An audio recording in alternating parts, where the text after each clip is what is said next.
नमो देव्यै महादेव्यै शिवायै सततम नमः। नमः प्रकृति भद्रायै नियतः प्रणता स्मताम। नमस्कार दोस्तों, स्वागत है आपका हमारे यूट्यूब चैनल सनातन श्रृंखला पर। आज हम लोग उपस्थित हुए हैं भगवान आदि गुरु शंकराचार्य विरचित देव्या अपराध क्षमापन स्तोत्र के 12 श्लोक का शब्दशः अर्थ करने के लिए।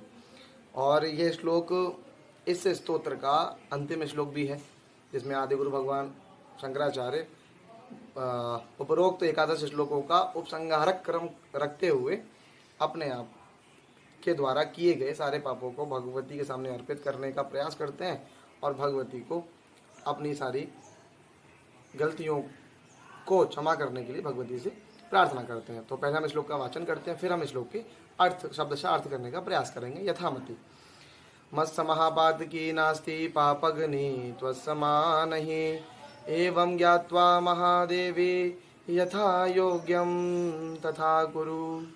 भगवत भक्त से किस प्रकार की प्रार्थना कर रहा है? कह रहा है कि मत समः पातकी नास्ति, मत समः मतलब मेरे समान, मुझसे बड़ा, पातकी नास्ति अस्मिन् भूर्लोके अस्मिन् भुवि, मत समः पातकी नास्ति, मेरे समान कोई पातकी नहीं है, पापी नहीं है।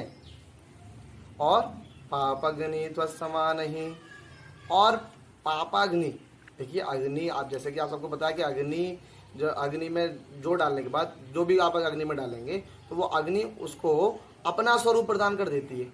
किसी प्रकार का हव्य अगर हम जब अग्नि में डालते हैं तो अग्नि उसको अपना स्वरूप प्रदान कर देती है, जिसके कारण प्रदान की गई सामग्री का स्वरूप बदल के अग्नि हो जाता है।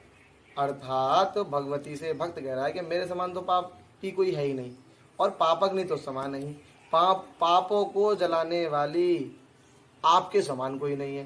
अर्थात मेरे द्वारा पाप सर्वाधिक पाप करने वाला कोई नहीं है, आप ये मानिए। और आपके समान पापों को मिटाने वाला कोई नहीं है। आपके अतिरिक्त किसी में भी इतना सामर्थ्य नहीं जो पापों को मिटा सके, क्योंकि आप पापग्नि हैं, अर्थात पापों को मिटाने वाली हैं। एवं ज्ञात्वा महादेवी, एवं इतना ही, बस आप इतना ही जानिए, इससे अधिक आप जानने का प्रयास मत करिए। क्यों? कि मेरे समान पाप करने वाला कोई नहीं है, आपके समान पाप मिटाने वाला कोई नहीं है। एवं ज्ञात्वा महादेवी, ए महादेवी, महान चासौ देवी इति महादेवी, देवियों में भी जो श्रेष्ठ एक महादेवी दुर्गा पराम्बा जगदम्बा, आप बस इतना ही जानिए कि मेरे समान तो पाप ही कोई नहीं है, और आपके समान पाप काटने वाला, पाप का शमन करने वाला, पाप का विनाश करने वाला कोई नहीं है। यथा योग्यम तथा कुरु। अब जो आपको उचित लगे, जो आपको योग्य लगे, वह आप कार्य करिए। अर्थात भक्त भगवती से जो प्रार्थना कर रहा है उसमें उसे पता है ना, क्योंकि पूर्व श्लोकों के अर्थों में हम लोग समझ चुके हैं कि कुपुत्रो जायेत क्वचित अपि कुमाता न भवति। तो क्या अब देखिए इनकी कितनी चतुरता के साथ में आदि गुरु शंकराचार्य जी ने कितनी बड़ी बात कह दी। यथा योग्यम तथा गुरु, अपनी सारी बात कह करके अंत में बोले यथा योग्यम तथा गुरु।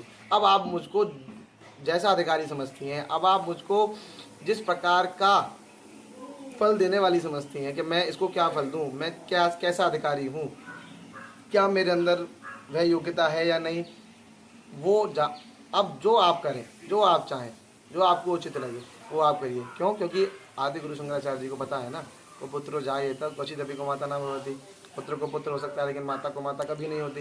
इसलिए आदि गुरु शंकराचार्य जी ने पहले ही अपनी बात में कह दिया, सारी बातें कहने के बाद में अंत में कह दिया यथा योग्यम तथा गुरु, क्योंकि उनको पता है ना, क्योंकि करुणामयी है, दयामयी है, माँ वात्सल्य भाव रख करके अपने भक्त के प्रति, अपने पुत्र के प्रति किसी भी प्रकार का अहित नहीं कर सकती, अथवा उसको अपनी शरण से च्युत नहीं कर सकती। अपनी शरणागति प्रदान करती हैं, अभय प्रदान करने वाली हैं, सभी प्रकार के सुखों को उसको देने वाली हैं, क्योंकि वो दयामयी है, करुणामयी है, करुणार्णवेशी है, करुणा की सागरिका है।